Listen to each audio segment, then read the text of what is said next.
Hey there, gang. Thank you for your patience with me getting this episode out. I've been single dadding it for a few days while Sarah was out of town for a conference. And tomorrow I fly out to San Diego for Low Carb USA. And before I go, I wanted to do a quick episode to answer a question I've gotten within the last week. And so with that, welcome back to the Ketodontist podcast. My name is Dr. Matthew Standridge. I am a practicing dentist here in Kansas in the United States. I am also a certified primal health coach. Since the beginning of 2016, I have lost over 90 pounds by adopting a primal ketogenic lifestyle to help correct my metabolism, heal inflammatory issues, and improve my mental clarity and cognition. While this show is not meant to be seen as giving specific medical advice, after seeing the improvements in my and my family's quality of life through diet and lifestyle change, I was inspired to spread the message of healthy, real nutrition to my patients, my community, and now you. This show will also track my journey to even further weight loss and increased health, as well as help guide others along their own path to better health and wellness. So first, I wanted to extend a laurel and hearty handshake to our new listeners. I'm so glad you found us. I am confident that you will find value and a rational voice in this keto paleo movement. I do encourage you to take the 5 episode challenge. These episodes don't just stand on their own, but more they build off of each other. And I also encourage you to join the private Facebook group that's designed for listeners of this podcast. And because it's designed specifically for listeners of this podcast, it's never going to be like a huge, big mega group or anything. It's still in its infancy, but we're getting more and more members weekly, and it's a place to share resources, ask questions, and also a place where I share more personally about this journey that I'm on. I also share some pretty sweet memes, so there's that. And to my regular listeners, thank you for joining me yet again. You guys are the backbone, the foundation of what we're building here. And if you're a regular listener to the show but haven't left us a review yet, I ask that you do so. Ideally in Apple Podcasts, formerly iTunes. This is how we rise through the ranks, broaden our reach, and act as a counter to some of those quote-unquote gurus that are spreading misinformation and quite honestly doing damage to people's health. Speaking of reviews, here's one from a member of our private group, Bill, and it's titled No Dogma. A refreshing combo of medical professional and nutrition enthusiasts. Most podcasts routinely bash doctors and the like for their ignorance. Not necessarily unwarranted, but not here. The best feature is the lack of zealotry and the evidence-based nutrition. The advice fits the evidence instead of a lot of podcasts where they are set in their dogma, they refuse to change their views in the face of clear science, and choose to manipulate the data to their needs or ignore it altogether. Different types of keto are explored here. There are many different versions for specific goals, which is a byproduct of the lack of zealotry mentioned earlier. No idea about most of the dental geekiness, but I do now use a water pick to irrigate my teeth regularly, so I must have understood some of it. Well, thank you, Bill, for that great review. That was the exact goal of this show, is to show the evidence, give different viewpoints, and help people get results without being over the top dogmatic or, being a zealot, like you said. And also, congrats on the water flosser. It's one of the best things, I think, best pieces of equipment. I'd pick one of those up over a fancy electronic toothbrush any day. So I hope you all have had a great week. As I said, I've been getting a lot of quality time in with Hazel while Sarah was out of town, we had a great time hanging out, playing outside, watching Daniel Tiger, swimming at Mima and Papa's house, all that jazz. And last night we cuddled up and watched Coco. It was a great movie. If you're a fan of those Pixar movies, check it out. Might have made me cut onions a little bit. Even though it doesn't even begin to touch the first 15 minutes of Up or the movie Inside Out. R.I.P. Bing Bong. But funny, I get dust in my eyes whenever watching those darn children's movies. But anyway, so last week was deload week. I ate more maintenance macros all week to give myself a bit of a break. It was more of a psychological break than anything.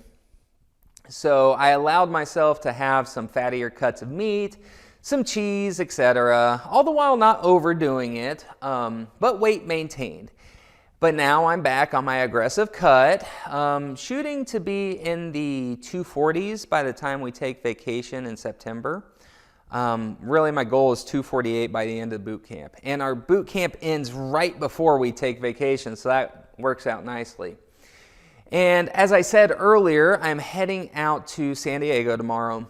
Really excited to learn from some of the presenters, but also get to sit down and talk with some of my low carb and keto friends, even folks that we've talked to here on the show before. So I'm excited. I'm taking my recording equipment to possibly do some live interviews. We'll see. And the next week or two, I'll probably be giving my thoughts, snippets that I learned from the lectures, and basically giving a recap of the event, and hopefully get some live interviews, like I said. So now let's get into that question that really made me want to do this quick episode in the first place, besides giving my accountability update.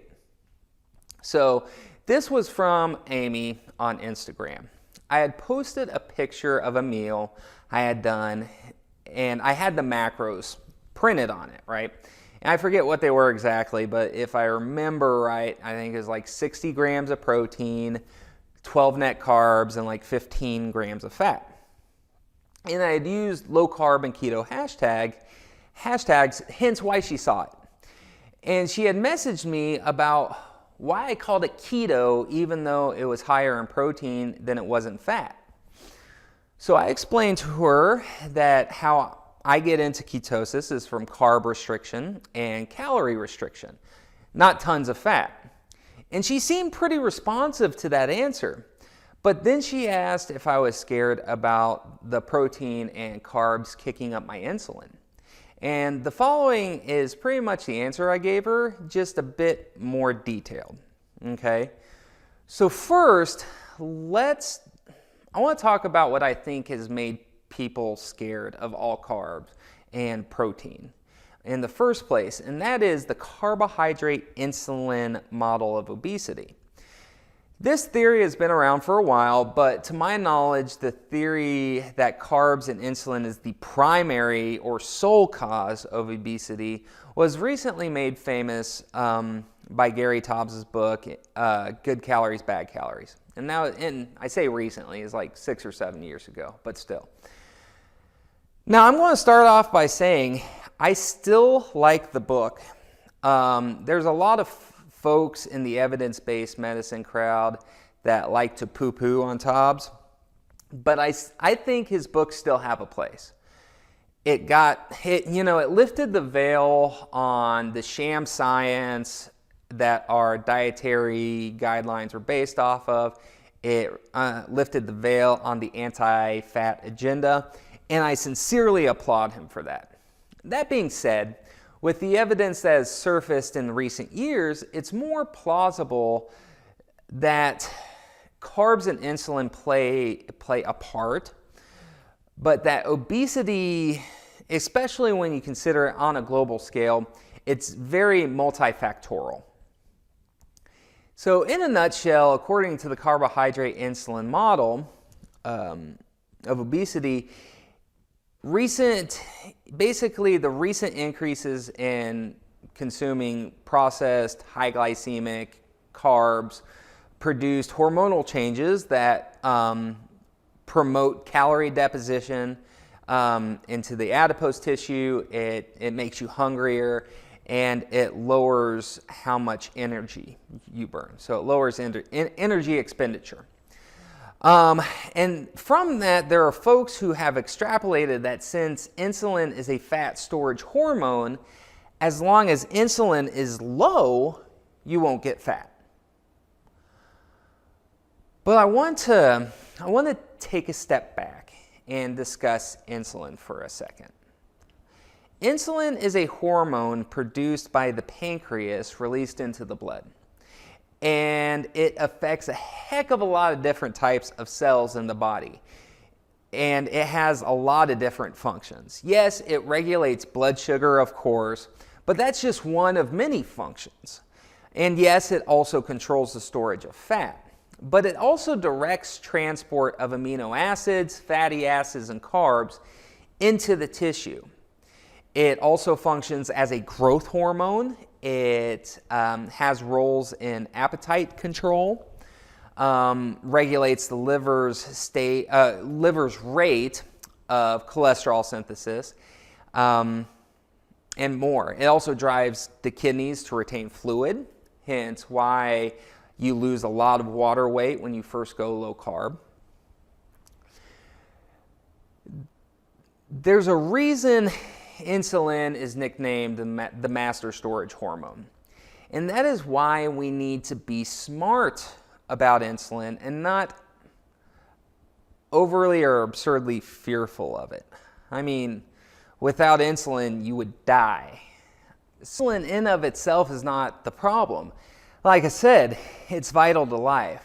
The issue is chronically high insulin, also known as hyperinsulinemia. So such is life, the toxicity is in the dose.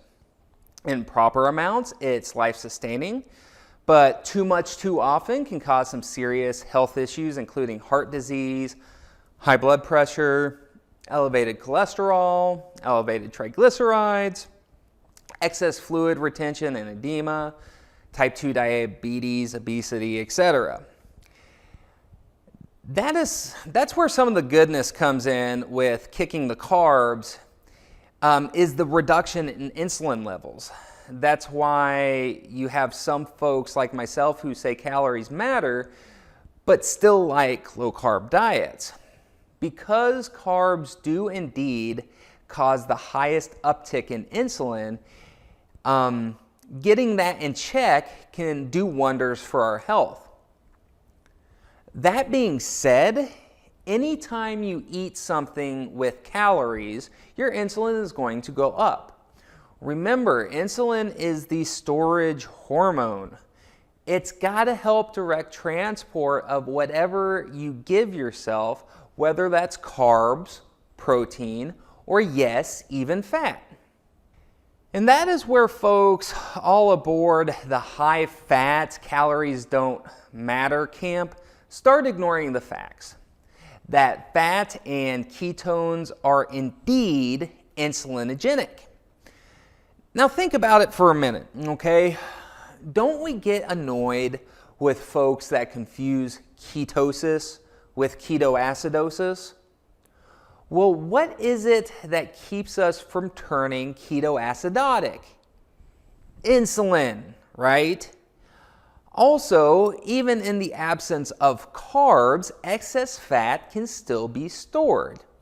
It still gets packaged into chylomicrons, released from the small intestine, and delivered to adipose tissue, aka body fat. So sorry to burst your bubble, folks, but just like carbs, too much fat, according to your situation, can still cause you to hold on to the chub. This is a big reason you see a lot of high-fat keto folks lose weight, but then stop. I'm not talking about being stalled for a few weeks or even months. I'm talking being stalled out for a year or longer. Heck, that's what happened to me. Most of 2016 was me being stalled because of too high of fat and calorie consumption. let alone chronic stress and some other issues, but that's beside the point. So the silver lining here is that these folks oftentimes reverse markers of cardiovascular disease and diabetes. So they are still way better off than they started. I still applaud them for that. I guess I just want more for myself, to still get rid of this excess baggage, to still lighten up the load and strain off my joints, to be physically fit for my family and play with my kids and eventual grandkids.